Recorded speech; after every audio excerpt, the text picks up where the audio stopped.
Bah, merci en tout cas de cette invitation. Donc Jean-Marc Ossel, directeur de recherche INRAE, merci parce que c'est toujours un plaisir de présenter ce qui est une belle opération sur certains aspects, mais aussi plus délicate sur d'autres, mais quand même une belle opération depuis plus de 10 ans maintenant. Donc on est une cellule de coordination qui effectivement gère ce programme-là, qui fait intervenir beaucoup de scientifiques, et je vais laisser la parole à Laura, qui est la manager en fait de ce programme avec moi en appui. Bonjour et merci beaucoup. Donc, moi, je vais vous parler donc, du programme scientifique, comme il a été dit, dont l'objectif est de comprendre les mécanismes de restauration de la cellule, donc après l'effacement de 2 barrages, dont on a une photo de l'un d'entre eux. Pour resituer rapidement, même si je pense que ça parle à tout le monde, donc la Sélune, c'est un des 4 fleuves côtiers qui se jettent dans la baie du Mont-Saint-Michel. Donc on est en Normandie, on est sur 3 départements, la Manche, l'Ille-et-Vilaine et la Mayenne, au niveau du bassin versant de la Sélune. Et la Sélune avait sur son cours principal 2 barrages hydroélectriques qui sont matérialisés ici sur cette carte. Et comme on voit aussi sur cette carte, en fait, ces barrages, ils créaient une fragmentation du bassin versant, donc avec cette zone rouge qui était complètement séparée finalement du reste du bassin versant et notamment de la partie aval. Donc les barrages, rapidement pour les présenter. On avait le plus à l'aval le barrage de la Roche-qui-Boit qui faisait 16 mètres de haut. Et ensuite, construit après, le barrage de Vezin qui d'une hauteur de 36 mètres et qui était donc aussi beaucoup plus large que le barrage de la Roche-qui-Boit. Rapidement, pour revenir sur le processus de décision autour de l'effacement des barrages, donc on a une période de production électrique depuis à peu près 1932, on va dire, lorsque les 2 barrages étaient construits, jusqu'en 2007 où il y a eu une décision de fin de concession pour le barrage de Vezin. Et ensuite tout un processus de décision autour de cet effacement qui a été marqué donc, par plusieurs dates, notamment 2009 avec le Grenelle de l'environnement, une décision ministérielle en faveur de l'effacement des barrages, une interruption en 2014 avec une demande de réévaluation de l'étude autour de cet effacement.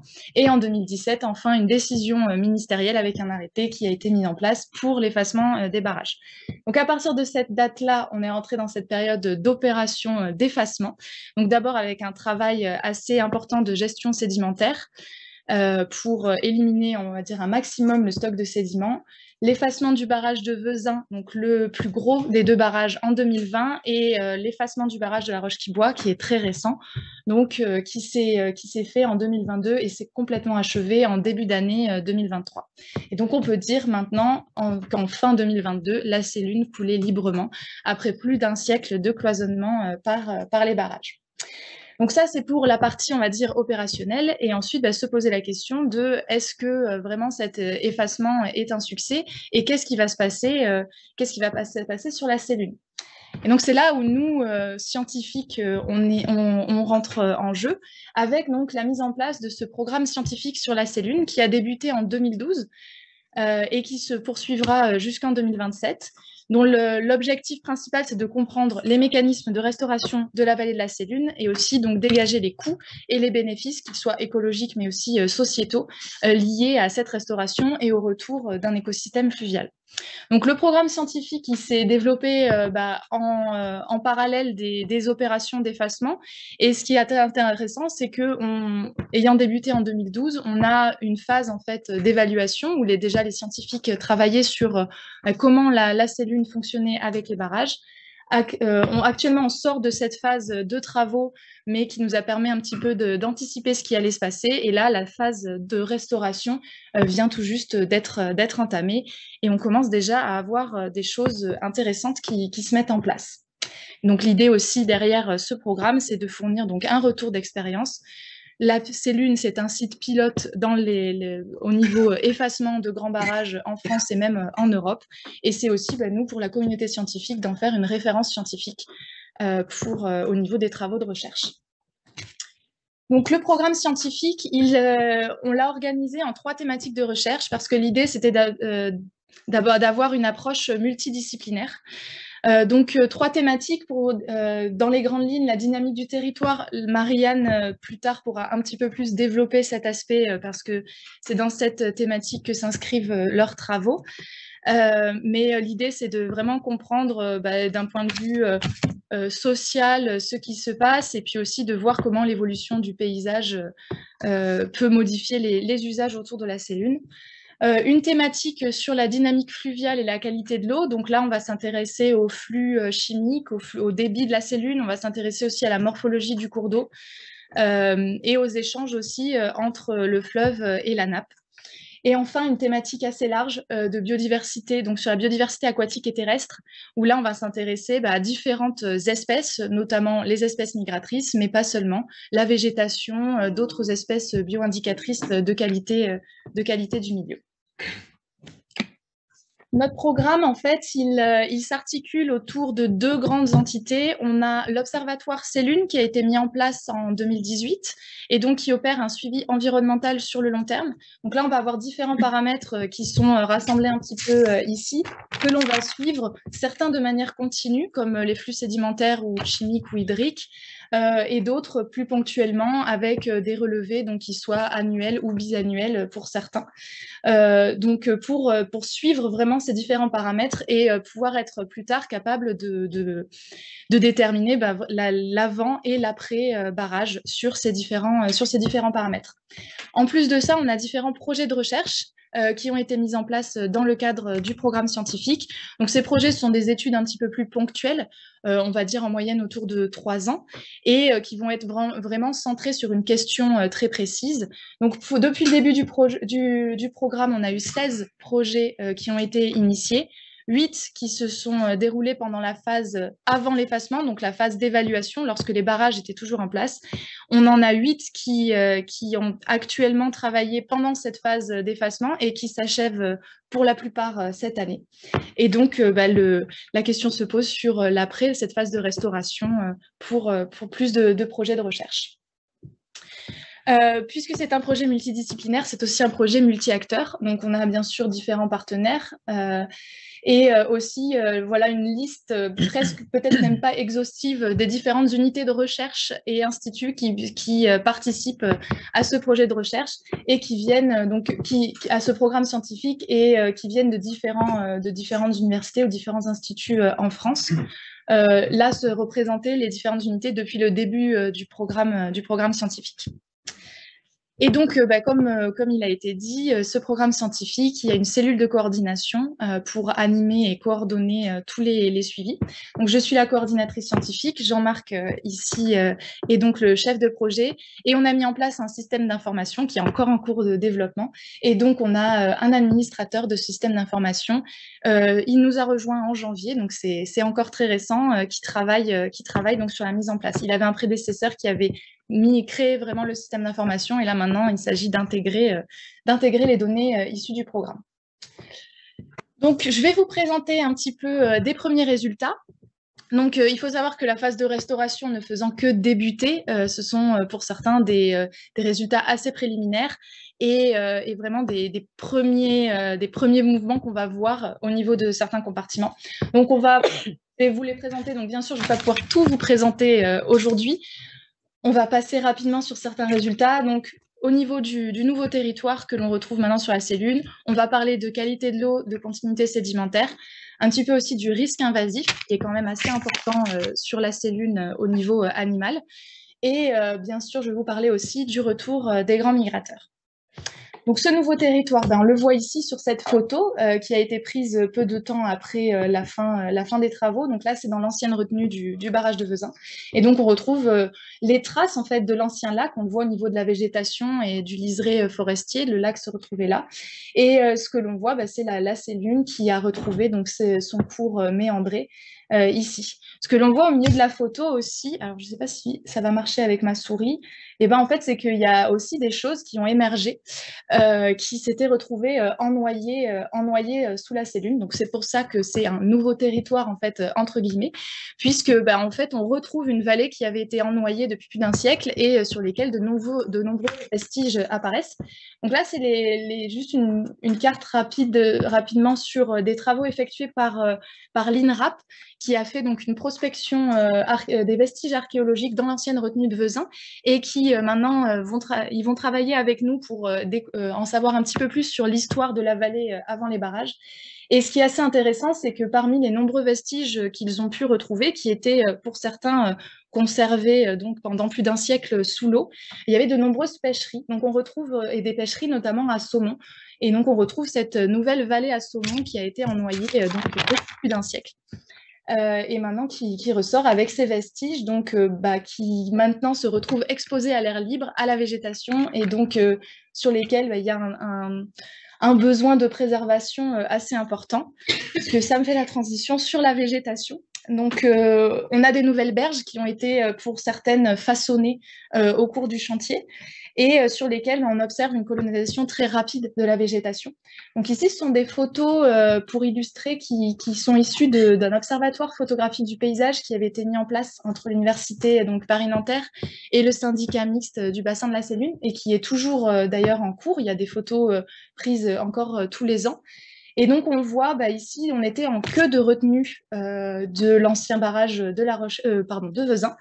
Et donc, on voit ce pont qui était en fait l'ancienne route qui passait avant que les barrages soient construits. Donc, c'est le pont de la République qui émerge. Et donc, on voit aussi sur les berges la végétation qui très rapidement reprend ses droits. Et cette végétation, elle présente une richesse floristique en croissance. Les données s'arrêtent en 2021, mais ça continue d'augmenter. On observe de plus en plus d'espèces qui s'installent sur les berges. On passe vraiment d'une succession végétale classique et assez riche. Il faut savoir que les sédiments qui ont été utilisés donc, pour remodeler les berges étaient très riches en éléments nutritifs. Et on avait aussi une banque de graines assez riche. Donc, toutes les conditions étaient rassemblées pour que la végétation puisse rapidement reprendre ses droits. On a aussi des espèces de ligneux maintenant qui s'installent et qui vont donc avoir un rôle de stabilisation des berges et puis qui vont ensuite se développer pour aussi proposer des zones d'ombre. Donc ça, c'est assez intéressant pour les berges et pour le cours d'eau.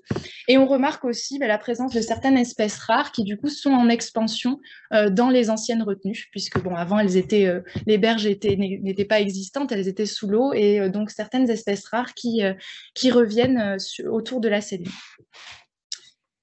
Je vais parler un petit peu maintenant de la qualité de l'eau et du milieu. Donc, si on regarde ici, ce sont les matières en suspension. Donc, on va vraiment regarder donc la turbidité en fait dans le cours d'eau. Donc, c'est un graphique assez simplifié pour vous montrer donc cet avant-après. On a en fait deux stations qui sont situées, donc une à l'aval des anciens barrages et une à l'amont des anciens barrages qui n'étaient pas du tout impactés par les lacs de retenue. Et donc, on voyait un écart assez important entre l'amont et l'aval au niveau des matières en suspension, avec les lacs en fait, de retenue et les barrages qui jouaient un rôle de rétention des sédiments. Donc, on avait une turbidité largement inférieure à l'aval. Et ce que l'on voit maintenant que les deux barrages sont effacés, c'est qu'on réactive donc, les flux naturels. On a un retour à l'équilibre en fait, au niveau des sédiments dans le cours d'eau. Donc, on a vraiment restauré cette continuité sédimentaire. On voit que si on regarde et qu'on regarde vraiment précisément, on voit que finalement, à l'aval, c'est même supérieur légèrement qu'à l'amont. Et ça, c'est encore lié finalement à l'effet de la vidange qui se fait encore ressentir. La vidange ayant eu lieu à l'été 2022, particulièrement sèche, des banquettes se sont déposées et n'ont pour l'instant pas encore été chassées. Et on voit que petit à petit, au fil même si elles sont encore très petites crues que l'on peut voir, certaines banquettes s'érodent. Et donc, c'est ce qui expliquerait potentiellement cet effet à l'aval où la turbidité est encore supérieure. Normalement, on devrait vraiment retrouver cet équilibre amont-aval. Et donc aussi, un autre résultat assez important que je ne présente pas ici sous manière de graphique, mais on observait en présence des lacs des blooms de cyanobactéries toxiques l'été particulièrement. Et bien entendu, maintenant que les lacs ont disparu, ces cyanobactéries ont aussi disparu avec les lacs. C'est pas plus. Oui, plus. Oui, pardon, c'est vrai. C'est vrai que le mot est peut-être pas bon. C'est exactement. Il n'y en a plus. Oui. La petite croix verte à côté, c'est pour dire que c'est plutôt positif. Voilà. Donc, au niveau on a réactivé les flux naturels et on le voit aussi au niveau des éléments dissous. Donc ici, c'est une chronique temporelle donc des nitrates que l'on mesure sur ces mêmes stations dont je vous ai parlé pour le graphe précédent. Et donc, ce qu'on voit, c'est pas forcément très facile à lire. On voit ici que, en fait, on a vraiment un signal de dilution entre l'amont et l'aval qui est aussi restauré. On n'a pas augmenté la quantité de nitrate. La quantité de nitrate présente dans le bassin versant n'est pas en lien avec les barrages.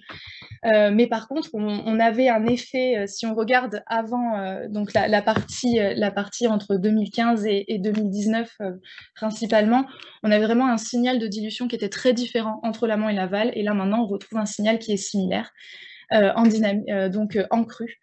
Donc, on a vraiment restauré aussi ce flux chimique, et c'est le cas également pour les phosphates et pour la silice, qui auront donc un rôle assez important au niveau de la zone estuarienne, ça va faire des apports supplémentaires pour la partie estuarienne qui joue un rôle de nourricerie assez important. Et ça reste encore à vérifier.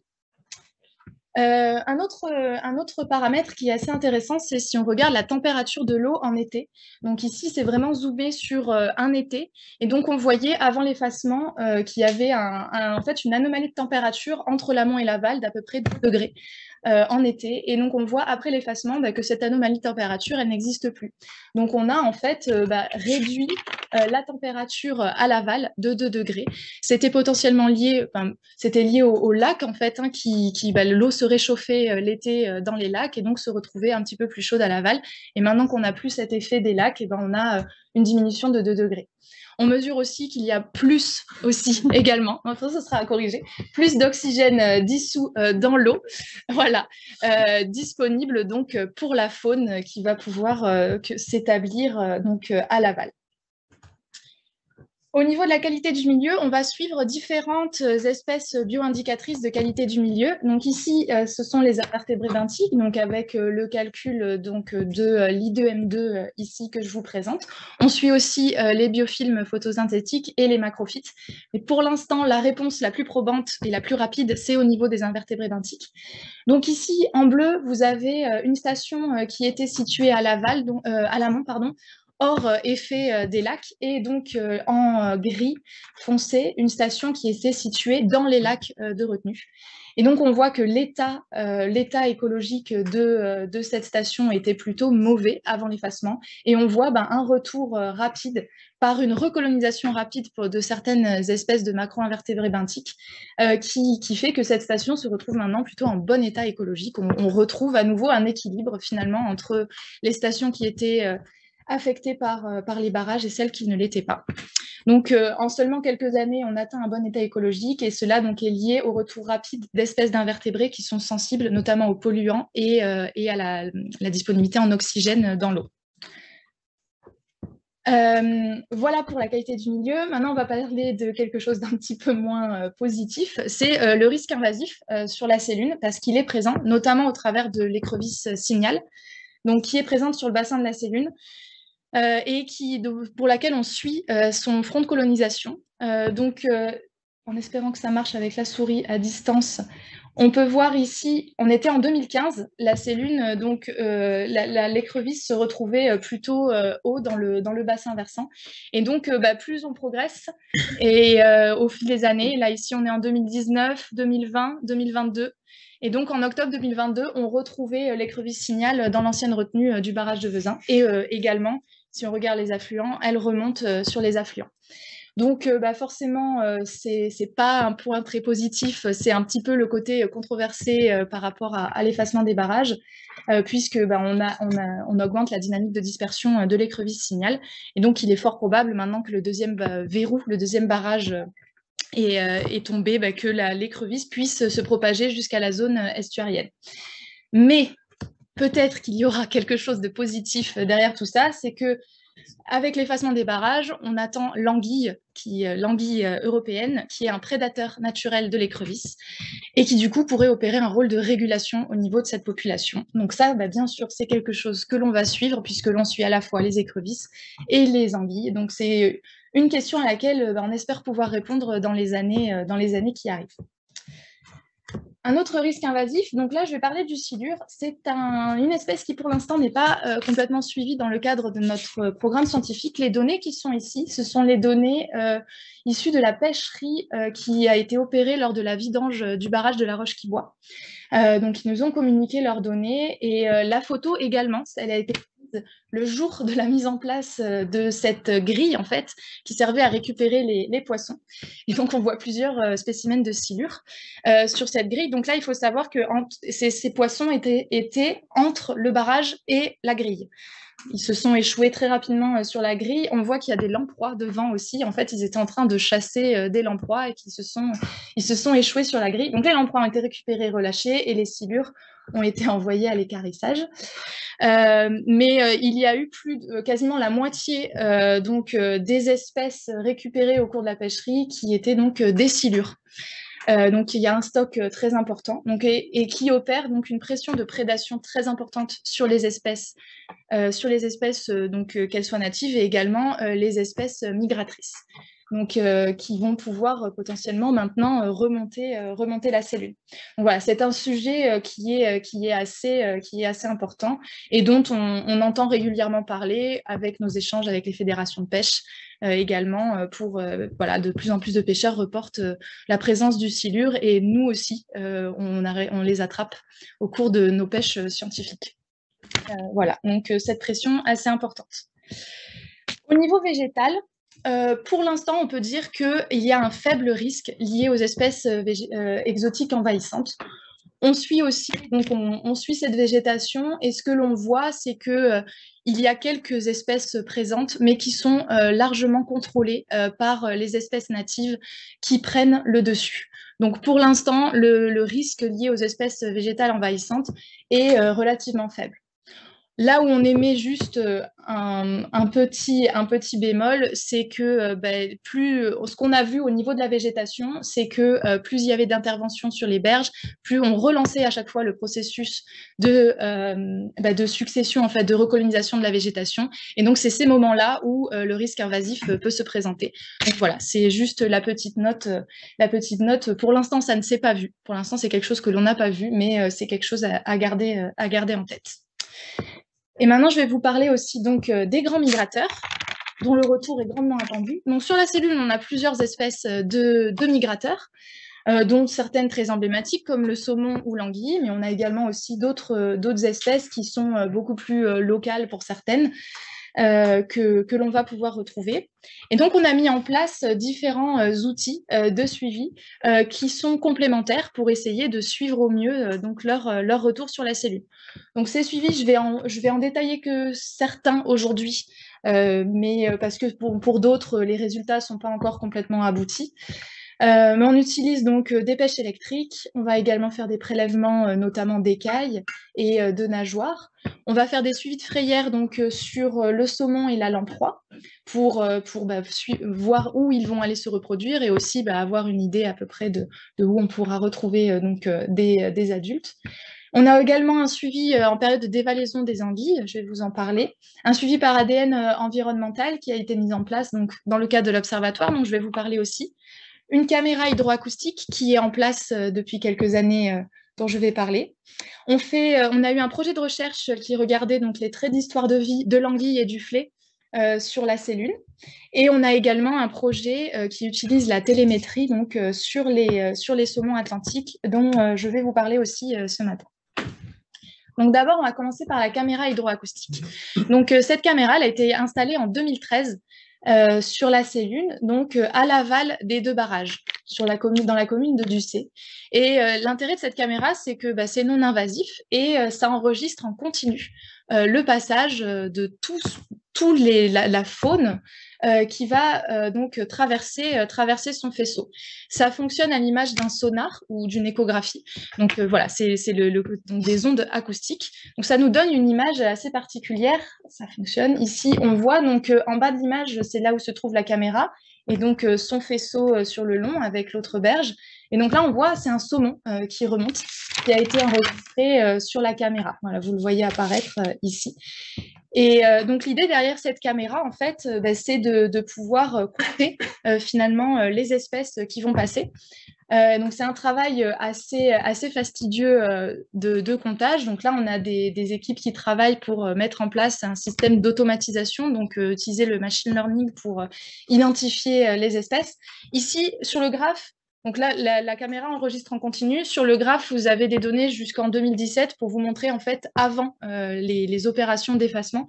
Et donc, c'est un comptage d'individus de saumon. Et ça nous permet un petit peu d'estimer le stock potentiel qui pourrait remonter sur la Céline. Donc, on a entre 200 et 700 adultes de saumon qui passaient sous les barrages. Donc, ça nous donne un petit peu une idée. Et donc, on voit aussi cette variation annuelle assez importante selon les périodes. Pour compléter un petit peu ça, donc pour rester un petit peu dans cette phase avant effacement des barrages, on avait aussi un suivi donc par télémétrie qui s'était mis en place et qui continue. Donc pour ce suivi, c'était appliqué sur les saumons. Ils opèrent en fait une pêcherie au niveau de la zone estuarienne. Ils y sont d'ailleurs actuellement, puisque c'est la période de remontée du saumon. Sur les saumons qui vont être capturés, on va les équiper avec un émetteur radio, donc on l'a sur la photo, qui va être en intragastrique. Et donc après, on va voir sur la photo du milieu, si vous voyez, un petit fil qui dépasse du poisson. Et donc, en fait, c'est ce qui va nous permettre de capter où il se trouve sur la cellule. Cet émetteur radio, il est aussi couplé à un accéléromètre et un capteur de température. Donc qui enregistre en continu lorsque les poissons se déplacent. Et on va en fait après opérer un suivi donc par antenne radio, donc soit mobile, soit fixe sur certains points pour comprendre où vont les saumons. Donc là, ici, sur une carte, je vous représente un petit peu un comportement typique d'un saumon qui avait été marqué donc avant effacement des barrages. Donc là, ici, on est dans la zone à l'aval des barrages. On va avoir un poisson marqué donc début juin, qui va passer l'été plutôt à l'aval des barrages, dans des zones un petit peu plus fraîches, et puis qui va ensuite remonter. Donc on a vu d'octobre à mars, il se retrouvait en dessous des barrages. Pour certains poissons, ils vont même parfois aller sur des affluents, les affluents principaux, comme par exemple celui-ci, ou un autre que l'on ne voit pas apparaître sur la carte. Certains saumons vont même aussi, ça c'était finalement assez typique, redescendre la zone estuarienne et quitter le bassin versant de la Célune et en rejoindre un autre. Donc on a vraiment cette communauté de saumons de la baie du Mont-Saint-Michel qui est présente et que l'on a pu suivre.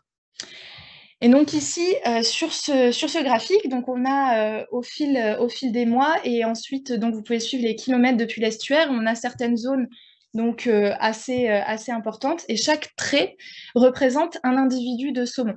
Donc on voit la période de marquage, donc où ils étaient tous dans l'estuaire, et si l'on suit au fil du temps, on voit bien qu'il y a cette période estivale qui est passée à l'aval. Donc ici, on a le barrage de la Roche-qui-Boit, à l'aval des barrages, des poissons qui vont remonter et qui vont buter contre le barrage de la Roche-qui-Boit. Donc on voit vraiment ici l'effet Blaugrand du barrage de la Roche-qui-Boit qui était marqué. C'est confirmé ici par nos suivis par ADN environnemental. Donc pour l'ADN environnemental, l'intérêt aussi de cette méthode, c'est que c'est non invasif. Il s'agit de simplement prélever de l'eau et ensuite, maintenant tout le monde connaît, on fait une analyse par PCR en cherchant certains marqueurs des espèces qui nous intéressent. Donc, on a une stratégie d'échantillonnage qui permet de couvrir l'ensemble du bassin versant avec 33 stations. Donc, sur certaines stations, on va s'intéresser à la zone de confluence qui va nous permettre donc d'avoir une idée de ce qui vient de l'affluent. Et donc là, pour les données de 2021, on a quelques saumons qui ont été identifiés, mais on voit bien qu'ils sont à l'aval. On n'avait vraiment aucun saumon à l'amont des anciens barrages. Et ça a changé en 2022. Donc là, ici, c'est une carte avec du suivi par télémétrie, où il y avait un individu, ici c'est pour un individu de saumon qui avait été marqué donc, le 12 juin 2022, et qui, en décembre 2022, a été retrouvé à l'amont, bien à l'amont d'ailleurs, des anciens barrages. On a un autre géniteur qui a eu à peu près le même comportement. Il est remonté un petit peu moins haut, mais on a au moins, voilà, parmi les 18 seulement saumons équipés en 2022, 2 qui sont déjà remontés à l'amont des anciens barrages. Donc, c'est plutôt positif, c'est ce qui nous permet de dire que là, le saumon a l'air vraiment de revenir. Sur ce saumon dont je vous présentais ici les données, on a pu aussi récupérer le capteur, ce qui est pour nous très, très important. Et donc, on voit ici sur son capteur, on peut ensuite, en regardant les différents paramètres, essayer de reconstituer un petit peu tout son voyage sur la cellule. Donc, on voit avec ici une augmentation très forte des températures, cette période en fait de repos estival à l'aval. Et on voit ensuite qu'il remonte et qu'il est remonté aussi durant la période de frais. Donc, est-ce qu'il y a eu reproduction? Ça, seuls les mois à venir pourront nous le dire. Mais en tout cas, très rapidement, il a pu remonter. Et donc, on a aussi, les capteurs nous permettent de voir à quel moment aussi le poisson est mort. Et ensuite, on a pu récupérer son capteur. Donc, ça, sur tous les individus de saumon qui remontent sur la cellule ou sur ses affluents. On va changer d'espèce. On va passer à l'anguille européenne. Et donc là, pour vous parler de l'anguille, je vais vous parler d'abord de ce suivi en période de dévalaison que l'on opère, donc vraiment très proche de l'estuaire. Donc pendant la période de dévalaison, donc cette pêcherie qui est installée. Et ce que l'on voit, c'est qu'on a d'importants pics de migration des anguilles. Donc là, on était en période avant l'effacement des barrages, et on avait déjà pas mal d'anguilles qui étaient présentes sur le bassin versant et donc qui descendaient des affluents qu'elles pouvaient jusqu'à présent coloniser. On avait donc sur 292 anguilles pêchées, 281 qui étaient au stade argenté. Donc ça, c'est plutôt encourageant pour la potentielle recolonisation par l'anguille.